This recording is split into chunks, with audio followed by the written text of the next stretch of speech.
Placar começa hoje um novo projeto, um projeto de podcast que se chama Mais que Futebol. A gente vai mostrar que o futebol é muito mais do que um esporte. O futebol se mistura com a política, se mistura com tudo que diz respeito a qualquer aspecto relevante da sociedade. E o nosso primeiro convidado de hoje é Walter Casagrande Júnior.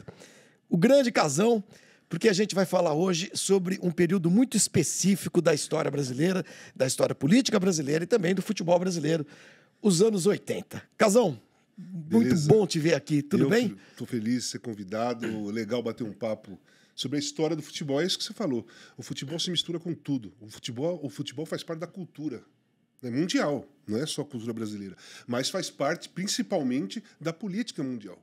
Quando a gente fala que é mais que um jogo, é muito mais, né, Casão? A história mostra isso. Não estou falando de democracia corintiana, não. Estou falando lá atrás, sabe? Jogos que foram pesados por causa da diferença política. Enfim, o futebol ele está dentro em todos os segmentos da sociedade.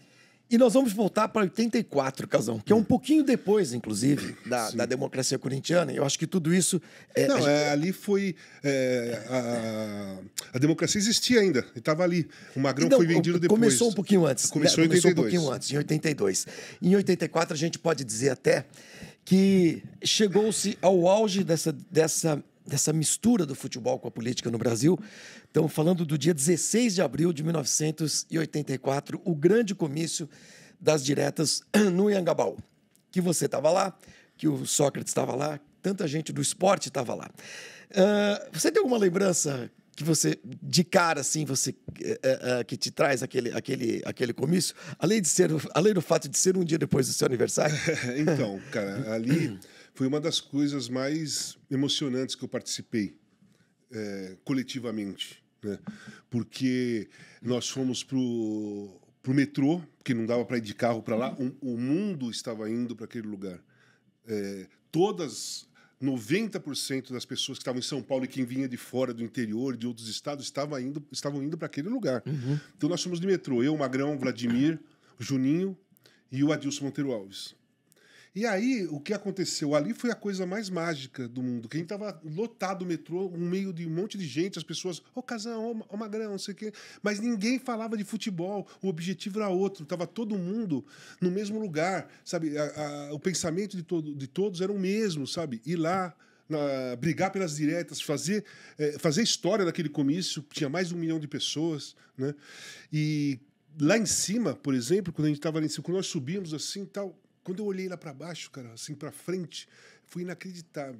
Não tinha fim. Uhum. Era um oceano de gente, sabe? E a gente já estava lutando pelas diretas, já no Campeonato Brasileiro, né? Porque a gente jogava com tornozeleira amarela, o Magrão ainda tinha joelheira amarela.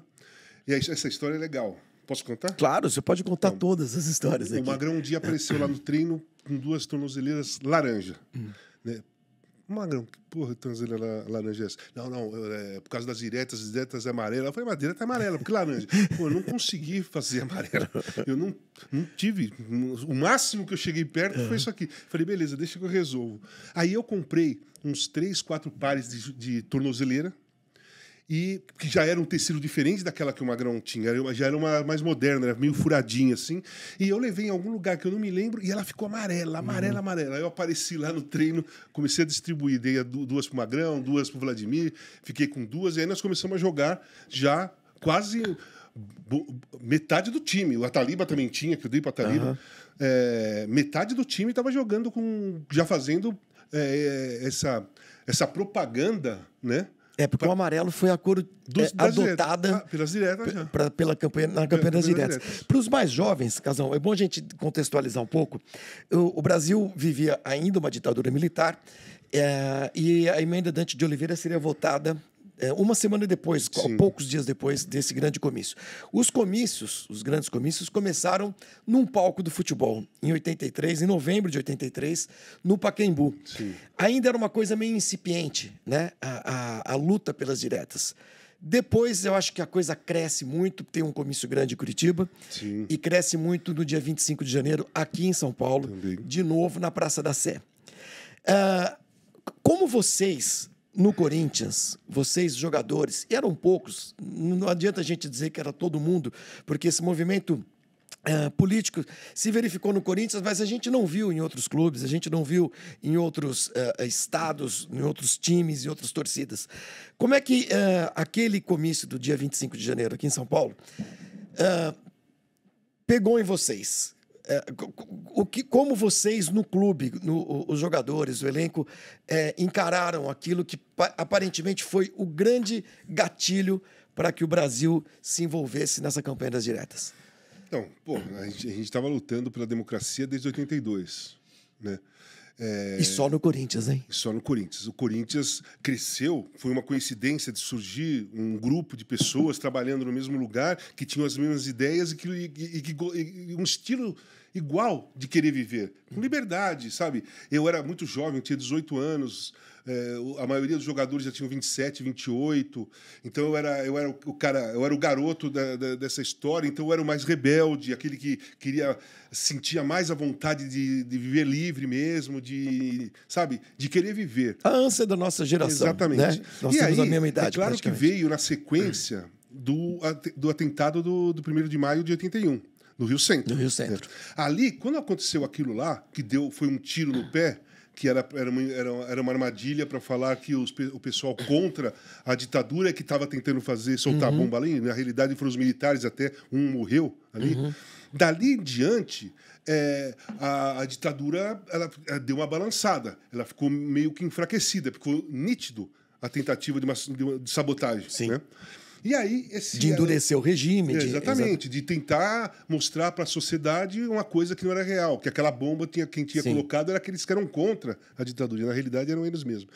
E aí surgiu a democracia em 82. E surgiu num ano que veio as primeiras eleições diretas para governador. Sim. Foi 82, depois de 64 só foi as diretas para governador, começaram em 82. E ali a gente já se envolveu, todo mundo. E é uma coisa bem interessante que é legal falar, que as pessoas pensavam, ou pensam até hoje, que era tudo organizadinho, né? Vai ter o comício ali para a eleição direta. Aí vai todo mundo, vamos lá. Cara, teve várias vezes. Eu chegava no lugar, já estava o Vladimir, depois chegava o Magrão, a gente treinava de manhã e cada um conversava, saía cada um para o seu lugar e, de repente, a gente estava no mesmo lugar, porque o pensamento era o mesmo de cada um. Isso aí foi muito forte da democracia corintiana, muito forte. Se eu for dizer duas coisas fortes da democracia corintiana, esse era um ponto, foi o início. Depois nós começamos a se organizar. Sim. Mas, inicialmente, a gente caía no mesmo lugar, pela mesma manifestação, sem ter combinado nada. E a outra coisa era que a gente tinha consciência, todos, tinha consciência, plena consciência, que a gente precisava jogar bem e ser campeão. Todo mundo tinha essa consciência. Porque mesmo aqueles que não participavam diretamente da democracia corintiana aceitaram o projeto e estavam dentro. E estava todo mundo... porque uma derrota enfraqueceria esse movimento. Né? E assim, a gente foi perseguido o ano de 82 inteiro. E nós nunca precisamos sentar numa reunião e falar assim, gente, fulano, você está fraquejando, nós temos que ganhar, nós temos que jogar bem. Nunca precisou. Nunca precisou, cara. Isso aí, para mim, quando eu lembro hoje, eu volto lá para trás, são duas coisas que me impressionam muito. Os encontros casuais em manifestações e essa situação de não precisar não ter necessidade de chamar e avisar, precisamos jogar bem e ganhar. Não precisou. E a democracia foi rolando. Então, quando surgiu a ideia, o movimento das diretas, a gente já estava dentro. Surgiu no final de 83, a gente estava disputando o Campeonato Paulista. Né? O nosso envolvimento não foi em 83. O nosso envolvimento direto foi em 84. Porque em 84, nós fomos logo em janeiro para uma excursão na Ásia. Nós ficamos um mês na Ásia. Nós fomos, sei lá, 4, 5 de janeiro, voltamos um mês depois. Né? Então, quando nós voltamos, que a gente foi se dar conta do movimento, que o movimento tinha crescido, como já estava aquele negócio rolando. E aí teve o envolvimento da democracia corintiana, ou de alguns componentes da democracia corintiana, diretamente no movimento das diretas. Vamos voltar um pouquinho para 82, Casão? Às vezes eu fico me perguntando, a democracia corintiana, ela nasceu porque era o Corinthians, porque houve uma coincidência de pessoas com pensamentos parecidos estarem no Corinthians. Isso aconteceria, por exemplo, se essas pessoas se reunissem no São Paulo ou no Palmeiras? Qual o papel do Corinthians nisso e qual o papel da casualidade? Então eu acho que foi o ponto forte e a casualidade, né? Porque não é muito comum acontecer isso no futebol. Exatamente. Que é um ambiente reacionário, conservador. Exato, um ambiente com um comportamento muito padrão, né? Sim. Então, o lance foi, eu saí em 81 e fui para Caldense, porque Sim. eu briguei com o Oswaldo Brandão, né? Eu já estava no Corinthians desde os 11 anos de idade, ali era Matheus, apesar de eu achar o Matheus o maior presidente da história do Corinthians e me relacionava muito bem, mas era uma coisa autoritária, né? E Oswaldo Brandão super autoritário, então aquela coisa de liberdade, a falta de liberdade, o incômodo com como eu me vestia, como eu falava, minhas atitudes, meus comportamentos, aquilo ali me incomodava muito. E eu acabei explodindo com o Oswaldo Brandão e fui para Poços de Caldas. Ok, fiz um ótimo Campeonato Mineiro lá, voltei em janeiro de 82 e cheguei lá e falei pro Adilson e pro Mário Travalini que eu não queria ficar. Na época tinha o Cruzeiro, tinha o Atlético interessado, o América do Rio, que era um grande time e tal, e eu queria ir embora, eu não queria ficar, porque a minha cabeça era aquela que eu deixei. Né? A imagem do Corinthians era aquela que eu deixei. Né? Pô, não quero ficar mais vivendo naquela situação. Ambiente. Naquele ambiente. E aí, o pai do Adilson, que era o senhor Orlando Monteiro Alves, né? Que me conhecia desde garotinho, desde quando eu cheguei, ele falou pro Adilson, assim, Adilson, segura esse rapaz, que ele é bom jogador e tem boa cabeça. Ele enquadra com aquilo que você quer fazer lá. Isso o Adilson me falou. E o Adilson insistiu, eu resisti, e aí ele falou assim, vamos fazer o seguinte, faz um contrato de 3 meses aí, se você gostar, acabou, a gente fora do contrato. Se você não gostar, eu te prometo que eu te libero para ir para outro clube. Agora, o Adilson, naquela altura, ele tinha na cabeça dele uma mudança de mentalidade de gestão. Não tinha nome isso, não tinha nada. Não tinha nome. O lance é o seguinte, foi idealizado pelo Adilson. Né? O Adilson tinha na cabeça um modo de relações com os jogadores completamente diferente do padrão que existia em todos os lugares. Um padrão diferente, né? Ele queria mesmo jogadores que se posicionavam, que davam opinião, né? Que se colocavam. Agora, ele encontrou aliados lá dentro? No grupo? Então, ele encontrou... Primeiramente no Sócrates. Sócrates, o Vladimir, eu, Eduardo Amorim, que é o ponta direita, o Dr. Léo Vilarinho, o Dr. Luiz Carlos Campos, o seu Mário Travalini... o Hélio Mafia resistia, mas, cara, o Hélio Mafia era um preparador físico, ele era o mais rígido, e eu acho que ele foi importantíssimo nessa história da democracia corintiana, porque o que acontecia? A gente se comportava de uma tal maneira que a gente não tinha nome aquilo lá. Porque a gente não tinha conhecimento de democracia na prática. Sim. A gente tinha conhecimento de democracia por livros, né? Por estudar, por querer ser democrático, mas na prática nenhum brasileiro ali tinha naquele momento. A gente não sabia o que era aquilo. Então o nosso comportamento era aquele, e o seu Mário, o Hélio Mafia era aquele mais rígido que dava aquela um banho de realidade. Tem que voltar aqui, tem que treinar e tal. Então o Hélio Mafia foi super importante. Com o passar do tempo, eu, por exemplo, tinha contrato de 3 meses só. Né? E eu comecei a jogar, fiz uma puta estreia, né? Fiz 4 gols contra o Guará no Pacaembu, foi 5-1, o Corinthians estava numa fase horrível, e eu era garoto, né, da base, o Corinthians não subia um número 9 da base desde 71, que foi o Mirandinha. Depois do Mirandinha, só contratavam. Um 9 da base não tinha. E eu surgi ali, fiz 4 gols, no outro domingo fiz mais um, veio o Carnaval. Depois do Carnaval foi que eu fui jogar com o Magrão. Lá em Fortaleza. Foi a primeira vez que eu fui jogar com o Magrão. E, cara, nós jogamos pra cacete. Eu participei de todos os gols, o Magrão fez 1, o Zenon fez 3. Foi assim, parecia que a gente jogava, não só com ele. Eu, o Magrão, o Zenon ali, parecia que a gente jogava junto já há um tempão. E quando acabou o jogo, eu estava sentado no sofá ali na entrada do hotel, né? Não tinha amizade com ninguém próxima, e estava louco para sair. Queria sair na noite de Fortaleza, queria ver um som, queria ir num barzinho e tal. E aí entrou o Fagner, o Raimundo Fagner. Entrou e perguntou para mim, ô garoto, você viu o Magrão por aí? Eu falei, ele tá ali e tal. Aí o Fagner foi lá, falou com o Magrão. Quando eles estavam saindo, o Magrão olhou para mim e falou assim, ô garoto, o que você vai fazer? pô, Magrão, vou ficar aqui, não conheço ninguém, tal. Eu tava afim de sair, mas não conheço ninguém. Ele falou, não, você vem comigo, vem com a gente. Aí saiu eu, o Magrão e o Fagner. Pensa, um garoto de 18 anos, eu, louco por MPB, cresci entendendo política e sociedade através dos compositores e intérpretes da MPB. O Fagner era um deles. Fagner, Milton Nascimento, Chico Buarque. Gil, cara, pô, Geraldo Azevedo, Seu Valença, Moraes Moreira, Novos Baianos, Chico, enfim. Pô, tinha o Clube da Esquina, para não esquecer o Clube da Esquina, que é maravilhoso. Enfim, tinha uma lista ali e o Fagner fazia parte. Eu falei, pô, vou sair eu, o Fagner e o Magrão. Beleza, 18 anos, saí. O Zé Maria, que era meio paizão, né? E, pô, sabia do meu comportamento no juvenil e tal. Ele levantou, não, eu vou junto. Foi tipo tomar conta. Aí saiu eu, o Zé Maria, o Magrão e o Fagner, que a situação ficou mais inusitada para mim ainda, porque uma hora... Cara, para mim, o cara que representa, que é a cara do Corinthians, é o Zé Maria. Quando você fala de Corinthians, para mim, vem o Zé Maria na minha cabeça. Eu sou apaixonado pelo Zé Maria. Cara, Zé Maria... Pô, aquela foto dele com sangue na aquela camisa se vende, tem um busto dele, exatamente. Né? Então, eu estava ali no meio de 3 ídolos, né? Que eu ainda estava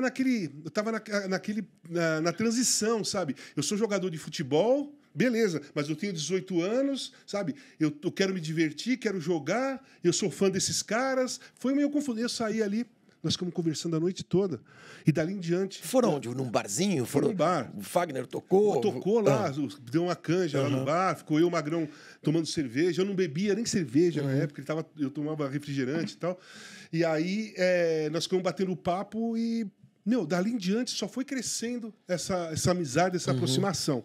Também com os outros, né? Porque aí, quer dizer, o Magrão se identificou comigo. Então, dentro do próprio grupo, eu fui aceito muito mais rápido. Sim. Porque eu virei um amigo do Magrão, né? Que era o grande ídolo do time. Que era o grande ídolo do time, que os caras alguns ficavam meio distantes, não sabiam o que falar com ele ou brincar com ele, e eu fui pegando essa intimidade.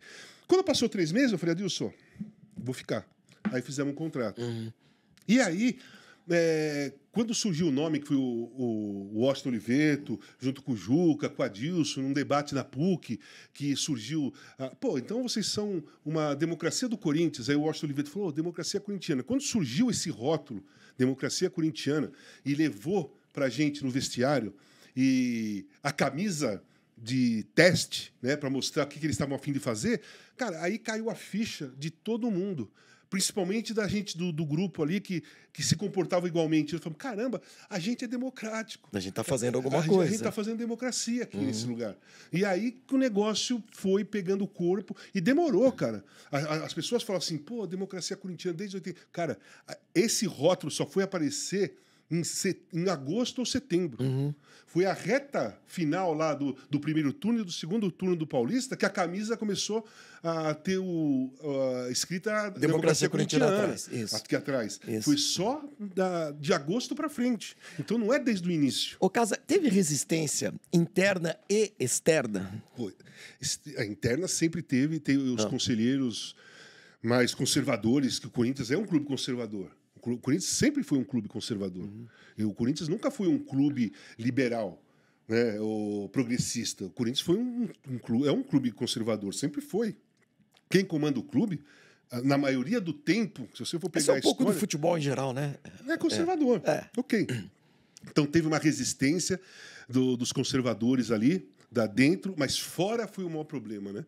Porque os generais ligavam lá no Corinthians para falar com o presidente, com o Valdemar Pires. A primeira ligação foi: vocês não podem usar escrito democracia corintiana na camisa. A democracia não pode ser usada. Falaram para o Ordem Valdemar, de militares. De militares. E aí? Generais. Aí reunião. Nós vivíamos na democracia. Reunião. Aí o seu Valdemar falou: gente, recebi um telefonema dos generais, tal. Eles deram uma ordem para a gente não podemos usar o nome democracia corintiana na camisa. Aí o Adilson falou: beleza, o que vocês acham? Vamos votar então. Aí vamos colocar. Bancamos e colocamos. Foi um confronto. Sim. E partimos para o confronto. Lembrando que era um país que vivia sob uma ditadura militar e sob censura. Exatamente. Aí nós fomos. Aí nessa decisão que nós tomamos, foi encarada pelos conservadores do clube, mas principalmente pelos generais da ditadura, como uma afronta. Uma afronta. Eles estão querendo confrontar a gente. Ok. E aí a nossa vida começou a ficar mais complicada, né? Daí em diante. Eu, que era o mais jovem, eu era a presa mais fácil, porque eu não estava nem aí com nada mesmo. Eu ia em todos os lugares, os barzinhos de rock que tinha aqui, pô, tinha vários, né? Vitória, Woodstock, Vitória Pub, ali nos Jardins. De repente Bar, todo barzinho que eu curtia. Aeroanta. Exatamente. E aí eu fiquei tomando blitz, às vezes 2, 3 vezes na semana, 4 vezes na semana, por muito tempo. Blitz, às vezes, pesadas, cara. Pesadíssimas. E a imprensa, que era contra a democracia, ficava noticiando, por exemplo, Magrão, pô, bebe pra caramba, pô, não é um atleta. Começaram a procurar em cada um o seu... teoricamente, o ponto fraco. Não era, ninguém tinha ponto fraco ali em questão. O Magrão gostava de tomar cerveja e pronto, ele tomava cerveja. Sim, mas qualquer coisa que atentasse contra os costumes da época. Exatamente. Né? E aí ficou pesado pra gente. Nós tivemos um ano bem complicado, e eu acho que por causa disso, por causa da nossa decisão de confrontar, é que o grupo se fechou e percebeu que tinha que jogar bem, tinha que ganhar e jogar bem. A outra afronta para eles, outra vez que nós entramos em confronto foi o dia 15 votos. Dia 15 votos. Né? Ia ter eleição dia 15 pela primeira vez, como eu falei, depois do golpe militar de 64, diretas para governador, e decidimos, o Washington inventou lá, vamos pôr dia 15 votos, precisamos entusiasmar as pessoas a votarem, precisava mesmo. Principalmente os mais velhos, eles achavam que era armadilha. Nós vamos lá votar, os caras vão tirar foto, nós vamos ficar fichados, eles vão saber quem votou, quem não votou. Tinha muito medo no país. Medo mesmo, tinha muito medo. E aí, beleza, aí nova ligação dos generais. Porque ali dentro do Corinthians tinha os conservadores que avisavam, olha, eles vão fazer isso, eles vão fazer aquilo, né? E aí ligaram lá novamente, o processo foi o mesmo, o Valdemar foi lá, está acontecendo isso, vamos votar, e aí? Todo mundo, dia 15 votos, vamos colocar na camisa. E aí entra um detalhe que pouca gente sabe. Eu sei, porque eu fui muito amigo desse cara, um cara espetacular, que era o Edivaldo Pacote. Ele era um diretor da TV Globo. Ele era o braço direito do Boni. E ele era ligado à democracia corintiana. E nós íamos colocar pela primeira vez, dia 15 votos, num domingo à tarde, contra o América de Rio Preto, lá em Rio Preto. Ele puxou o jogo para sábado à noite para a Globo transmitir. Então a Globo transmitiu ao vivo Corinthians e América de Rio Preto, sábado à noite, com escrito dia 15 votos. Pela primeira vez. Então, o nosso dia 15 votos ficou na televisão. Audiência altíssima e as pessoas olhando. Quem não sabia, por que eles colocaram dia 15 votos? Vai procurar saber e começou a saber. E eu acho que nós tivemos uma importância muito grande naquela eleição, não em definir quem ia ganhar ou quem ia perder, mas de fazer as pessoas aderirem. Votarem. As pessoas perderem o medo de votar. Perderem o medo de votar. Então, eu acho que ali, em 82, nós tivemos... Eu sou ciente que a nossa responsabilidade foi muito grande e nós tivemos muita coisa importante. Nós fizemos muitas coisas importantes em 82. E a democracia no país começa a se reinstalar. Naquela eleição, 10 estados importantes tiveram os seus eleitos de oposição. Sim. Franco Motor aqui, Brizola no Rio, Richa no Paraná, Tancredo Neves em Minas, quem mais? Simão no Rio Grande do Sul, enfim. Isso tudo colaborou, Casão, imagino eu, para que em 83 e 84 esses estados aderissem à campanha das diretas já com mais facilidade. Claro. Né? Isso foi muito claro aqui em São Paulo. Quando ali no viaduto do Chá, eu estava lá naquele comício, no chão, você estava lá em cima, estavam ali Franco Montoro, estava Fernando do Henrique. PMDB, Fernando Henrique Cardoso, o Juca Kfouri, como diretor desta revista, Placar. Você, Magrão, Vladimir, Adilson, Juninho zagueiro, que viera da Ponte Preta. Enfim, o futebol estava ali também. Aquele dia aconteceu um caso, um momento histórico, que foi o discurso do Sócrates, dizendo que se a emenda Dantas de Oliveira passasse, ele ficaria no país. Você sabia que ele ia falar aquilo? Não. Aquilo surgiu na hora? Não, ninguém sabia.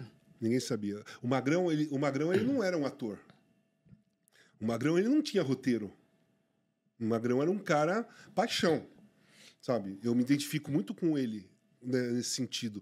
Eu não tenho roteiro, eu não tenho escala, eu não tenho nada, sabe? Eu vou dar uma entrevista, eu vou gravar um vídeo, eu falo exatamente aquilo que vem na minha cabeça na hora. É espontaneidade, sabe? E a gente se identificou muito com muita coisa, mas isso aí foi a coisa mais forte que a gente se identificou. O que era? Paixão. Eram dois caras apaixonados por tudo, né? Que se conheceram, que jogavam bem, que se davam bem dentro do campo, e essa paixão foi para fora. Fomos dois caras apaixonados eternamente. Vamos ficar apaixonados eternamente. Então, naquele dia ali, eu estava bem do lado dele, né? Tava o Osmar Santos, o Magrão, e eu estava aqui, né? Acho que tinha o Fernando Henrique estava aqui no meio, eu estava aqui, eu estava olhando, ele começou a falar, eu estava olhando. Quando ele falou aquilo, eu falei, cara, porra, o cara já estava vendido. A Fiorentina já tinha dado dinheiro pro Corinthians, né? Eu não sei se ele ia conseguir bancar o que ele falou. Eu acho que ia ser muito difícil ele conseguir bancar o que ele falou.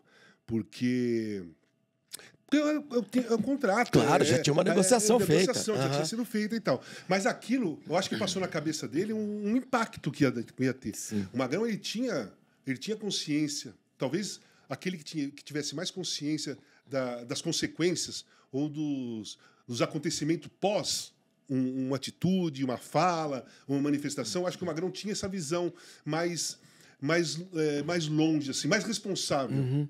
Ele era um cara apaixonado, mas ele não era irresponsável. Ele tinha a responsabilidade dele. De vez em quando ele virava um moleque de 18 anos. Né? Como ele me falava, ele falava para mim assim, pô, Big, eu olho para você, eu me vejo com 18 anos. Aí eu falava para ele, pô, Magrão, eu quero chegar com 27 e ser que nem você. Eram declarações assim de amor, de identificação, sabe? Então ele tinha essa visão ali. Eu não tinha essa visão. Eu era explosão pura, sabe? Plá! Sem medir o que vai acontecer. Depois que acontecia, você fala, caraca, olha o que aconteceu. Ele, pelo menos, pensava um pouquinho nas consequências. Eu acho que ele tinha... Ele, conforme ele ia pensando o que ele estava falando ali, ia passando na cabeça dele o que poderia dar de consequência aquilo. Não ia ter consequência ruim nenhuma ele falar aquilo. Ele foi muito bem naquele discurso ali. Porque ele fala que se a emenda Dante de Oliveira passar, ele ia ficar no Brasil, não ia ter consequência alguma, nada. Mas ia ter um barulho enorme na população, né? na votação pela emenda e tal. E quando ele falou, eu fiquei surpreso. E você sabe que, depois dessa fala, eu nunca conversei com ele sobre isso. Nós nunca conversamos. Eu nunca perguntei para ele, o que você ia fazer se ela passa? Eu nunca perguntei. Nunca sentamos na mesa 1000 vezes depois disso e nós nunca conversamos sobre aquilo que ele fez, aquela fala dele. Mas eu achei, tanto que ficou para a história, né? Foi uma coisa histórica mesmo, uma coisa marcante, uma coisa que deve estar em livros já. E essa frase foi rápida, né? Eu não vou sair do meu país, quando ele diz. Essa é a grande mistura. Ele repetiu, ele falou 2 vezes. Sim. E essa é a grande mistura. Eu não vou sair do meu país. Depois ele falou, não vou sair do nosso país. Do nosso país. Isso é o grande momento em que o futebol se mistura com a política. Porque ele estava colocando ali uma decisão futebolística, né? Dentro de um parâmetro... Dentro de um ambiente absolutamente político, né? Então, o lance é assim, o futebol não se mistura com a política. Isso já vem de séculos. A política é que está misturada em tudo. Não é a classe artística que se mistura com a política. Não é o jogador de futebol que se mistura com a política. Não podemos... Futebol e política não pode se misturar. Não existe pode ou não pode se misturar. Ela já está misturada. Há séculos. Já misturada. Tudo é política. Tudo é política. Nós estamos aqui conversando na revista Placar, que é de esporte, sobre esporte e política. Né? 40 anos depois de um negócio tão importante Porque isso é misturado mesmo. O que acontece? O futebol fica alienado a essa mistura. Né? Então não tem essa de não pode ou não pode misturar. Já é misturado. Só que o futebol brasileiro ele é conservador, paternalista, que ele fica alienado ao que acontece politicamente na sociedade. É esse. Você não vê um jogador se posicionar em nada, você não vê falar em nada, nem de caso Robinho, nem de caso Daniel Alves, nem de violência contra os clubes, nem do atentado do Fortaleza, do Bahia. Você não vê a garota que foi assassinada na porta do Allianz Parque, no Palmeiras e Flamengo. Né? Você não vê nenhum clube de futebol, você não vê nenhum dirigente de futebol, você não vê nenhum jogador de futebol se posicionar com as coisas políticas que acontecem naturalmente dentro do esporte. Apesar de ter nascido o movimento da democracia corintiana e ter se espalhado, ter entrado na política brasileira, 2 anos depois, esse movimento não se espalhou pelo futebol. Isso ficou restrito àqueles 2 anos e meio e ao Corinthians. Aí houve a derrota da emenda Dante de Oliveira, 10 dias depois daquele comício de 84. O Sócrates foi embora. E nunca mais a gente viu nada parecido no futebol brasileiro. Aliás, eu poderia até estender isso no esporte brasileiro. Você tem alguma explicação lógica para isso? Tem várias coisas que interferem nisso. Uma eu já respondi lá atrás. Pô, você tem que bancar, cara. Quem tá afim... Hoje em dia, naquela época não existiam as redes sociais, não existia internet, não existia celular, não existia nada. As críticas eram no jornal que saía no outro dia. Sim. Então, se você ia para o movimento das diretas, dia 16 de abril de 84, tudo aquilo lá ia sair só no outro dia nos jornais. Não era no ato. Né?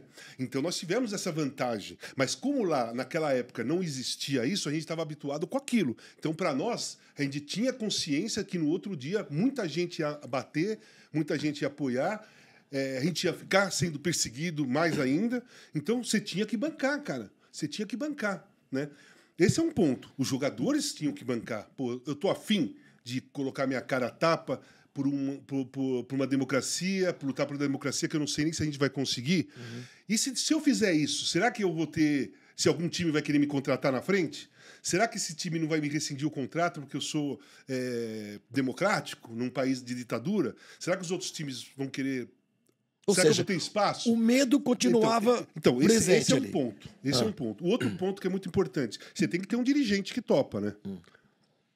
O Adilson, além de topar, foi ele que idealizou o negócio. Então nós tínhamos o Adilson ali. Ninguém ia ser mandado embora, ninguém ia ser rescindir o contrato da gente, tudo. E é claro que dependia daquele negócio principal, que é a bola, jogar bem. Jogando bem, então dá para segurar. Então é isso. Eu acho que era muito difícil algum time copiar aquilo e os caras acompanhando o tipo de ataque que a gente sofria. Cara, teve eu fiz o primeiro livro com o Gilvan, eu fiz 3 livros com o Gilvan Ribeiro, né? O primeiro livro é Casagrande e Seus Demônios. E nesse livro tem a minha ficha do DOPS, ok? Que eu não sabia que tinha. O DOPS abriu o arquivo, ficou liberado. O Gilvan me falou, o arquivo do DOPS está liberado. E me falaram que você tem uma ficha lá. Eu falei, Gilvan? O que eu fiz, né? Beleza, vamos lá. Vamos lá no arquivo do DOPS, puxamos lá. Então tava lá, cara. Tudo que eu fiz em determinado momento, que tudo que estava naquela ficha era de 82. Por isso que 82 foi o ano mais pesado. 82, eles vieram bater mesmo. Então tá lá. Teve um jogo num domingo de manhã que era entre artistas e jogadores do Corinthians, da Democracia. Nós tínhamos jogado fora de casa no sábado à noite, viajamos, e no domingo de manhã tinha esse jogo, e à noite ia ter um show no Corinthians que era para arrecadar dinheiro para a campanha do PT. Um partido jovem, não tinha dinheiro, não tinha nada, ia ter esse jogo. E nós fui lá, jogamos, tal, lá. Era só um vestiário, entramos, tinha um montão de gente para tomar banho, para se trocar. Eu fiquei sentado num banco esperando, e o Gonzaguinha sentou do meu lado. Nós começamos a conversar, e o Gonzaguinha e tal. Aí quando a gente se viu assim, tinha ido todo mundo embora. Aí nós tomamos um banho, colocamos a roupa, e o churrasco era lá do outro lado do clube. Então nós saímos do Parque São Jorge e paramos no Bar da Torre. Cerveja, conversando. Chegamos lá, 4 horas. Quando chegou lá, ele tinha que ir pro hotel 5 horas, porque ele ia fazer um show no Tuca. De domingo, era às 8. Né? De domingo acabava às 8. Né? Começava às 6 e acabava às 8. Aí eu levei ele pro Tuca. Que é o teatro. Pro hotel. Pro hotel. Voltei pra minha casa, tomei banho, fui lá pro clube e eu que apresentei. O show. O show, eu que apresentei. O primeiro cara a cantar foi o Fagner. Eu apresentei e fiquei ali do ladinho, né? Quietinho e tal. Aí veio um pessoal da organização e falou assim, cara, nós precisamos de um favor seu. Qual é? Você precisa ir lá no Tuca e convencer o Gonzaguinha a vir no show, porque ele é a peça mais importante. Nós precisamos dele de qualquer jeito. Aí eu falei pros caras assim, cara, deixa eu te falar uma coisa. Eu conheci o Gonzaguinha hoje de manhã. Foi de manhã que eu conheci. Cara, aí eles falaram assim, o Gonzaguinha não conversa com ninguém. Ele ficou conversando com você o dia inteiro. Então ele gostou de você. Aí eu fui lá. Acabou o show, fui lá no... Tuca, pra quem não sabe, é o teatro da PUC, né? Da PUC, eu fui lá no camarim, falei, pô, Gonzaga, cara, deixa eu te falar uma coisa, pô, vai ter um show lá, papapá, não sei o quê. Ele falou pra mim assim, deixa eu te falar uma coisa, eu não sou de partido nenhum, cara. Eu não vou participar de um evento que é pró um partido. Aí eu falei assim, esquece o partido. É pela democracia, Gonzaga. Nós estamos lutando pela democracia. Coincidentemente, nós estamos apoiando um partido que tá novo, que está entrando agora, que é de oposição. Mas o nosso lance é democracia. Aí ele falou para mim assim, você é bom de argumento, hein? Eu vou com você. Aí ele falou, só que tem uma condição. Eu falei, fala, qual é a condição? Você vai ter que cantar comigo lá no palco. Eu falei, tudo bem, eu canto, vamos embora. Aí nós levei ele para lá, chegou já para entrar, que era a última apresentação do Gonzaguinha. Aí, cara, vou cantar com o cara no palco, né? Foi uma troca ali, eu prometi. Aí eu falei, Magrão, nós precisamos fazer o coral pro Gonzaguinha. Magrão, eu não vou cantar. Você que prometeu, eu não vou cantar. Aí chamei, o Vladimir topou, o Pita, que era da Portuguesa, Sim. Topou, subiu nós três lá, e nós cantamos com o Gonzaguinha. Nós fizemos o back vocal daquela música. E sacode a poeira, em balança, em balança, em balança. E ele cantava e a gente fazia o coral. O back vocal dele. O que aconteceu? Tava na ficha lá. Casagrande, ficou conversando com o Gonzaguinha, não sei o quê, blá, blá, blá, blá.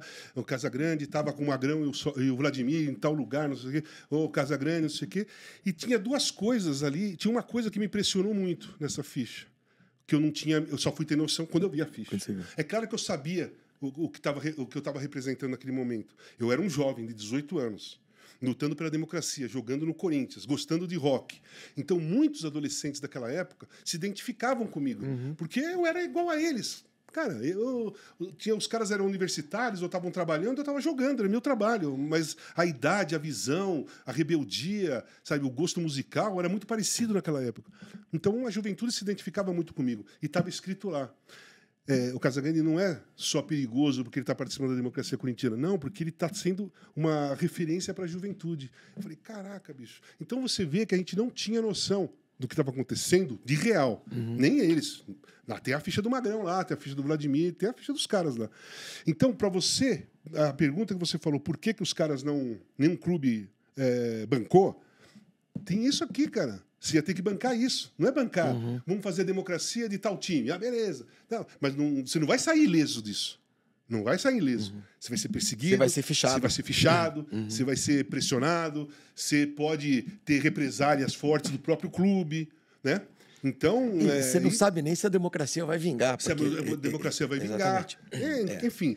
E o lance, quando nós voltamos... O lance da Jamaica, né? Magrão se despediu na Jamaica. Teve uma história longa nessa daí.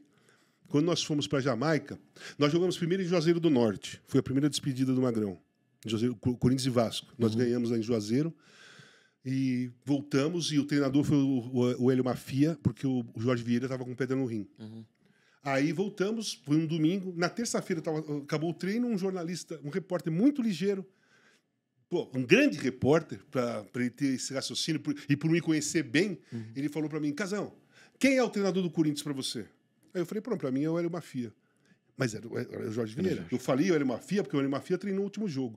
E aí deu uma revolução no Corinthians.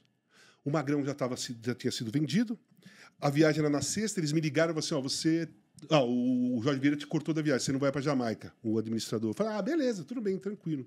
Deu 5 minutos, tocou o telefone, era o Magrão. Fala, Magrão. Então, você viu que o cara tirou você da viagem? Então, eu falei, beleza, Magrão, sem problema, não quero causar nada. Não. A despedida é minha. Você vai jogar, você vai viajar, você vai comigo. Porque eu tô me despedindo, cara. O Juninho vai passar aí, o Juninho morava no mesmo prédio, 2 andares acima. O Juninho vai passar aí, vocês pegam a mala e vão para o aeroporto. Beleza. Aconteceu isso. Chegamos lá, a imprensa lotada no saguão do aeroporto. Eu e o Magrão e uma turma ficamos aqui num bar. O Jorge Vieira e uma turma ficou ali do outro lado. A imprensa ia lá e perguntava: Jorge Vieira, o Casagrande vai viajar? Não, o Casagrande está cortado da viagem. Aí os caras corriam para cá. Magrão, o Casagrande vai viajar? O Casão vai viajar, pô. Despedida é minha. Minha despedida é minha. Seria impossível me despedir sem que ele fosse. Aí fizeram isso aí.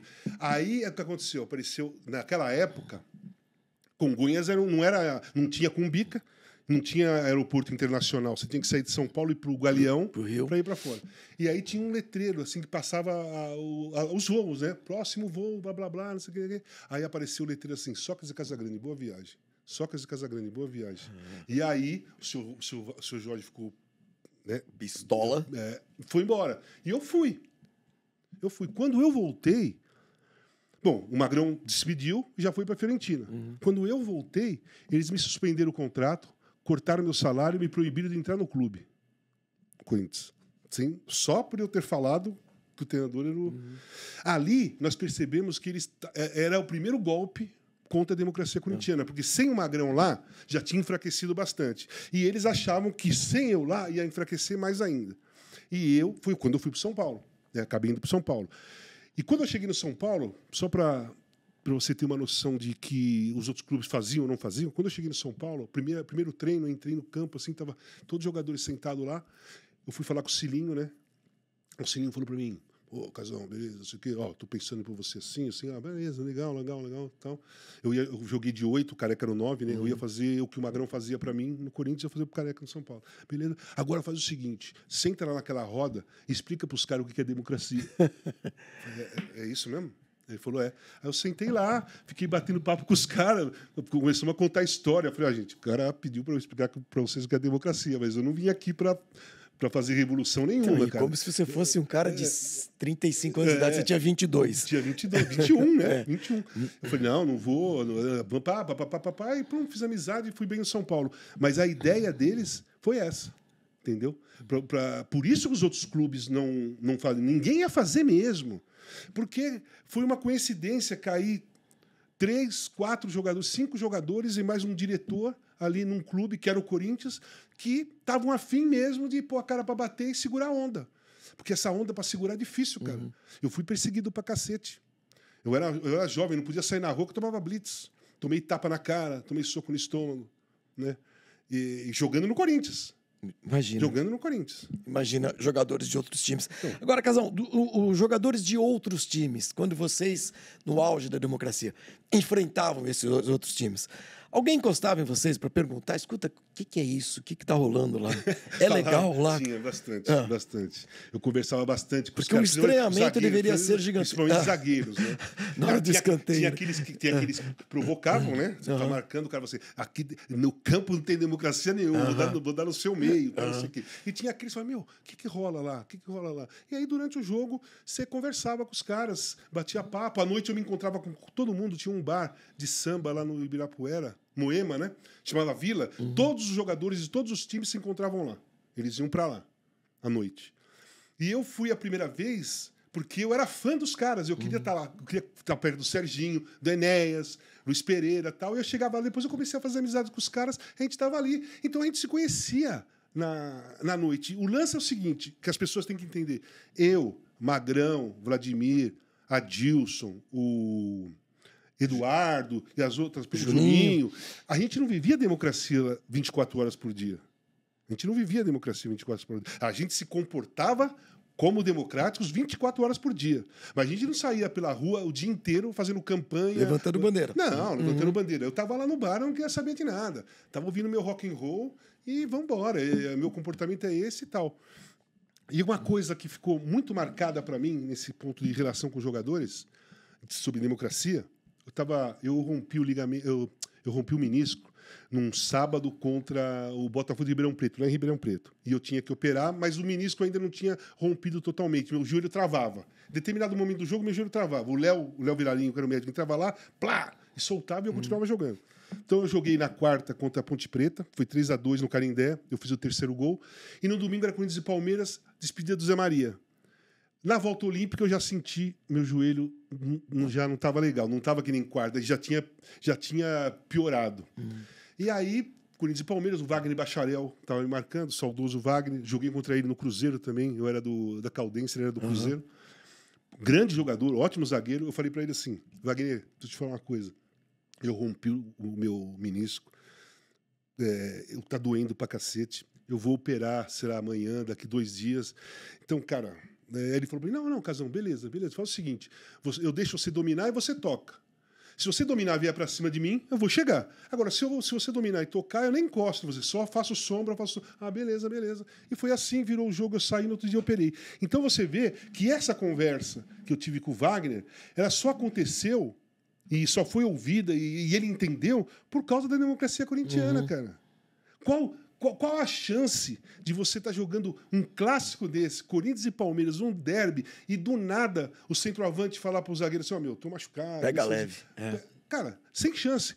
Por quê? A democracia como um todo, mas a democracia corintiana fez com que a gente demonstrasse verdade.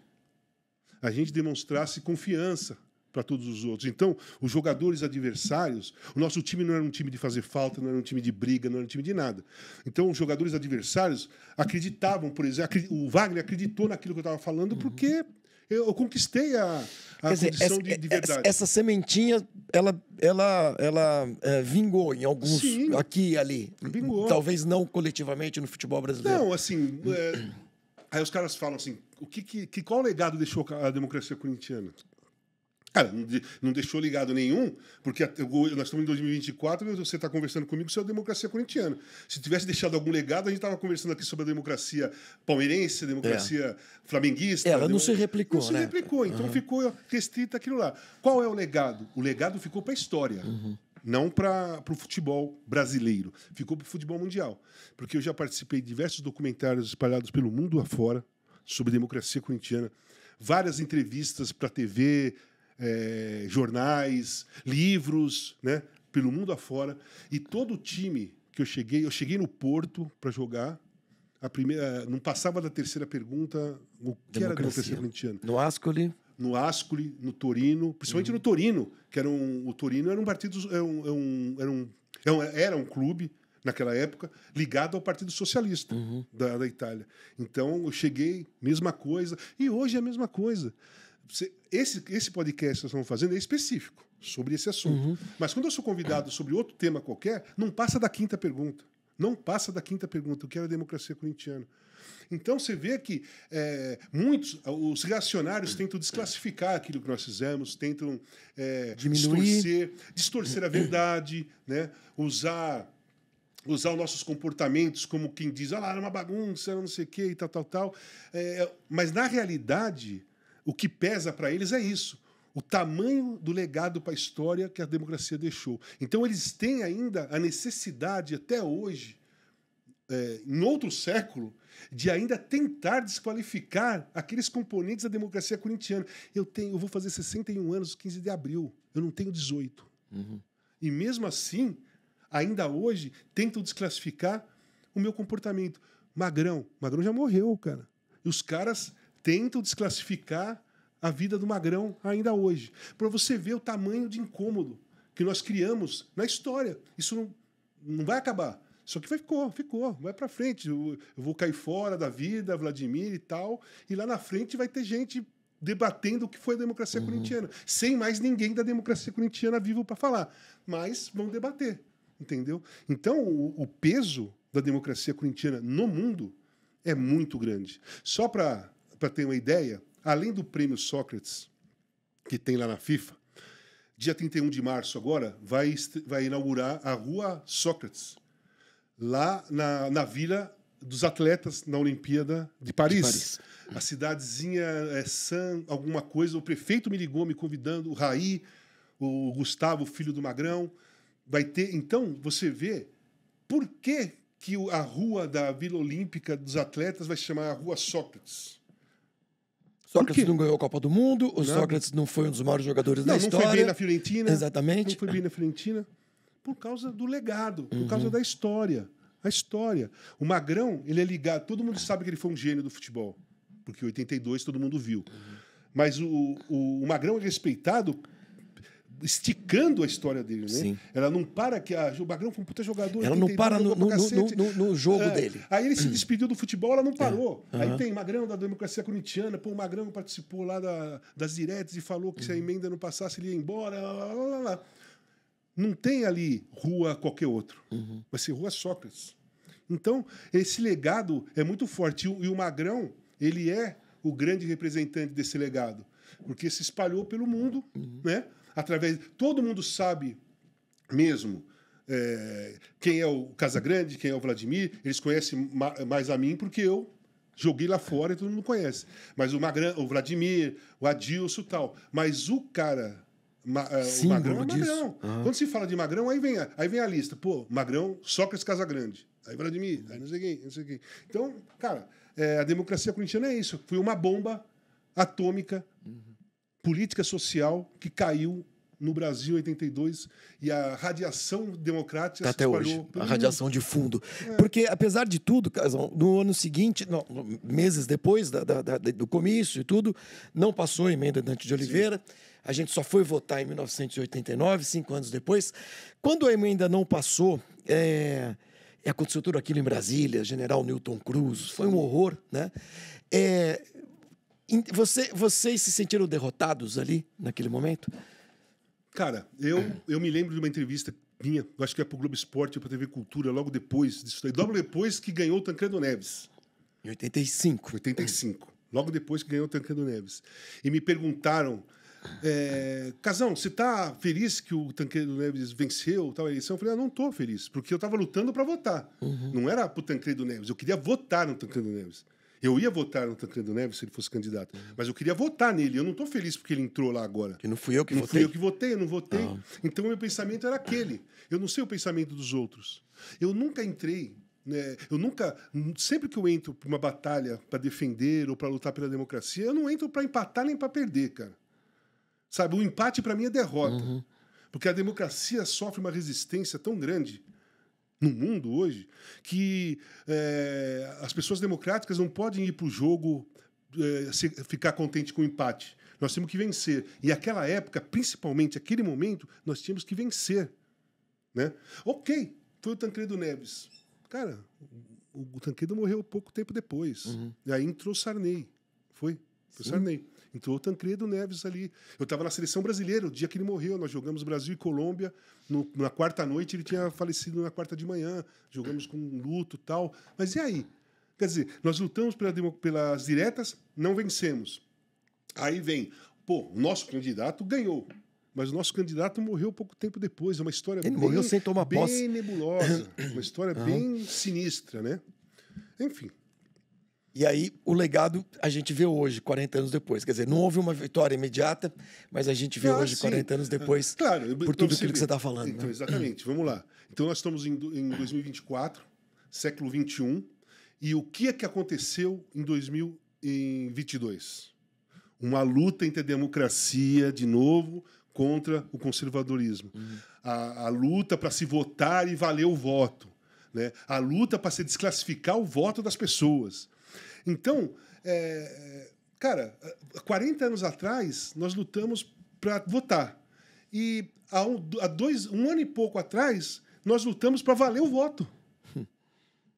Pois entendeu? Então, assim, a luta é árdua, é contínua, sabe? E tem que surgir a cada tempos e tempos pessoas que são afins de pôr a cara para bater e brigar pela democracia mesmo. Porque, senão, em algum momento, vai ter uma derrota de verdade. Vai ter uma derrota de verdade. Então, tentaram um golpe, sim, né? Tentaram desclassificar a urna, fizeram de tudo para acabar com essa democracia que está sofrendo para viver aqui no Brasil. 40 anos e a gente ainda tem de lutar por ela. Casão, a gente está chegando no final da nossa conversa e Placar também tem teve um papel importante nessa história toda. Na sua história, como Sim, jogador de futebol, claro. Na sua história como um personagem, como um agente dessa luta pela democracia, que Placar também abraçou muito por conta do seu diretor na época, Juca Kfouri. E eu queria terminar essa conversa com você falando sobre a importância também da revista de Placar na sua vida, desde criancinha, desde garotinho. Cara, meu pai colecionava a Placar desde 70. Então, quando eu cheguei lá, 6, 7 anos, eu pegava um baú dele lá, ele ficava... Não vai me estragar as revistas. Eu abria lá e pegava as revistas, ficava mexendo nas revistas, lendo.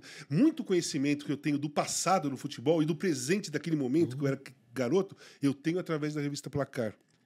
Tem outra coisa, eu tinha quase todos os times de futebol de botão do Brasil, quase todos. E era através da revista Placar, porque vinha as fotos. Não, as fotos dos times. E eu cortava a carinha dos caras, o nome, e punha no meu botão e escrevia. Então, até o Pinheiros do Paraná, que nem existe mais, eu me lembro que eu tinha, porque eu tirei da Placar. Saad. Mas de tem São uma Caetano. Mas tem uma coisa mais que mexe mais comigo, que é em relação ao Placar. O Placar, ele acompanhou minha carreira toda. Então, existem muitas capas muito fortes, sabe? Muito significativa do Placar. Por exemplo, tem uma de 82, que acho que eu fiz o gol contra o Atlético Mineiro, o gol contra o Internacional. Tem a capa eu correndo, comemorando, e o título é "O Corinthians voltou a ser grande de novo", usando a minha foto. Né? A foto do São Paulo, quando eu joguei São Paulo e Santos, foi 4-1, fiz 2 gols, o Careca fez 1, o Pita fez o outro. Foi o maior jogo do São Paulo no ano de 84. Tem uma foto enorme na capa que está falando assim, a nova alma do São Paulo, sou eu ali. Então tem muitas fotos, muitas reportagens, muitas matérias do Placar, até mesmo quando eu fui detido pela polícia, tal, no final de 82 e tal, tem uma matéria gigante com várias fotos, com tudo, sabe, detalhadamente tudo que estava acontecendo desde o início, da armação e tal. Então, a minha relação com o Placar é muito forte, muito emocional. Eu adoro o Placar, cara. Adoro mesmo. Tenho...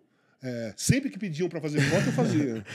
Vamos tirar foto as lá. Fotos com chuteira branca, que era uma coisa... Nossa senhora, um escândalo, né? Nossa, quando eu coloquei a primeira vez...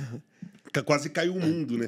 Sabe o que os caras falavam? Pô, ele tá descalço, porque era a meia branca e a chuteira branca. Os caras achavam que eu tava descalço. Você estava contando pra gente aqui que aquela chuteira, a primeira que você usou, não foi nem você que comprou. Não, cara. Nós fomos fazer uma excursão pelos Estados Unidos e o Caribe. E aí o Daniel Gonzalez, o saudoso Daniel Gonzalez, o zagueiro, dormia comigo no quarto, uruguaio. Ele saiu lá em algum lugar e comprou. Ele comprou em Los Angeles, porque aquela chuteira que eu tinha era chuteira para futebol society, que nem existia no Brasil, e lá era indoor, né? Futebol indoor. Usava gramado artificial. Gramado artificial e a cravos bem baixinho. Bem pequenininha. E ali não tinha distinção de cor nem nada. Ele comprou branca. Beleza. Não sabia. Aí voltamos para São Paulo, sei lá, deu uma semana depois, eu cheguei no treino de manhã, ele me chamou e falou assim, Casão, é o seguinte, eu comprei uma chuteira aqui, ela é branca, ó a travinha, pequenininha, tal, não sei o que. Eu falei, pô, que chuteira legal, tal, não sei o que. Aí ele falou pra ele assim, então, eu comprei para eu usar. Cara, mas eu não tenho coragem de usar. Aí eu pensei comigo, lá naquele elenco nosso lá, quem pode usar? Quem é louco para usar essa? É você.